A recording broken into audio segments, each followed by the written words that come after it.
In this video, I'm going to talk about who really messed up the timeline in Star Trek after this.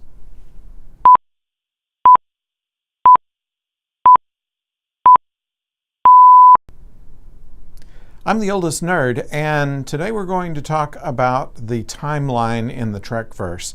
Many people think that the Discovery series on now is making problems with continuity with the original series. And frankly, everything is measured against the original series as to what is canon and what isn't, or anything that happened after that, but certainly not before. And yet I found that most people don't seem to have a problem with Enterprise. And while there is some mention in the first Star Trek movie, Star Trek the Motion Picture, that these ships were named Enterprise and they do not show the NX-01, obviously, because it had not been invented yet. But there's a difficulty in canon right there, but it's not the big one.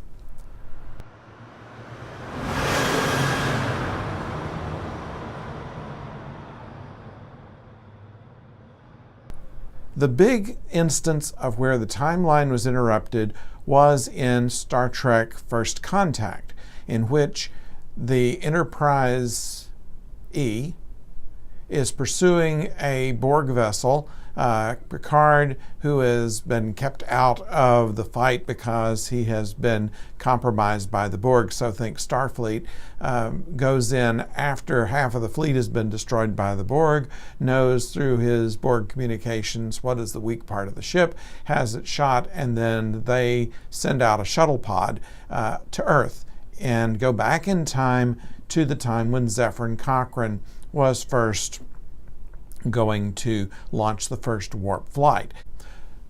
So the timeline was interrupted when the Borg went back in time and interfered with Zefram Cochrane. Without that, the original series would never have existed in the Star Trek timeline. So in order to fix that, Picard and Riker and other members of the crew go down somewhat incognito, but they help Zefram Cochrane repair his ship, and through Barclay and Geordi and others have made it fairly clear that Zefram Cochrane was a historical figure to them and a hero, which is upsetting to him. And in order to prove to him that they're from the future, they aim his telescope at the Enterprise E. Interestingly, 100 years later, when the Enterprise NX is launched, it looks very much like the Enterprise E. However, the timeline of Trek before that was, before the Constitution class, there was the Daedalus class. These were ships that had the engineering section and the nacelles, but a globe instead of a saucer.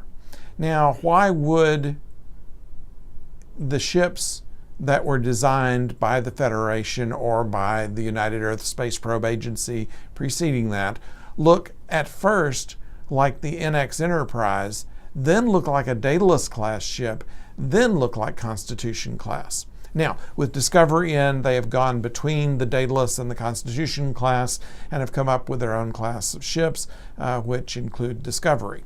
And they've shown that there are more ships there. The Shenzhou, the sister ship, which was the Gagarin, which was a sister ship to Discovery. So we see that these ships have kind of a missing design element that go between the NX class and the Daedalus class, which almost kind of takes them back in time. My guess is that what happens is when Zefram Cochrane saw the Enterprise E, he had the idea of future warp ships having the saucer and nacelles look, whereas his original warp ship was basically an ICBM with nacelles. He had the design that became the NX class Enterprise.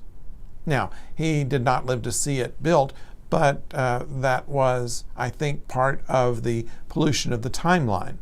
Also, the fact that they dealt with the Borg during that time, and did they keep it a secret? Why wasn't it known by our time of the original series, or when the Next Generation people encountered the Borg, why had they never heard of them? Well, we know storytelling-wise why, but in doing this kind of story in First Contact, they managed to corrupt the timeline, and so anything that happens after that is not going to be in sync with the original series. So I blame the Borg for messing up the timeline, and they could have caused all the things from the NX Enterprise to the Borg incident that Enterprise had called regeneration. In regeneration, a great deal happens, and yet that doesn't go into Starfleet records either. So either they're real bad record keepers in the time of Captain Archer, or, of course, the timeline has been altered. And this is the whole thing about my problem with people that have problems with Canon when Discovery is in production now, is that Canon has never been so strictly adhered to.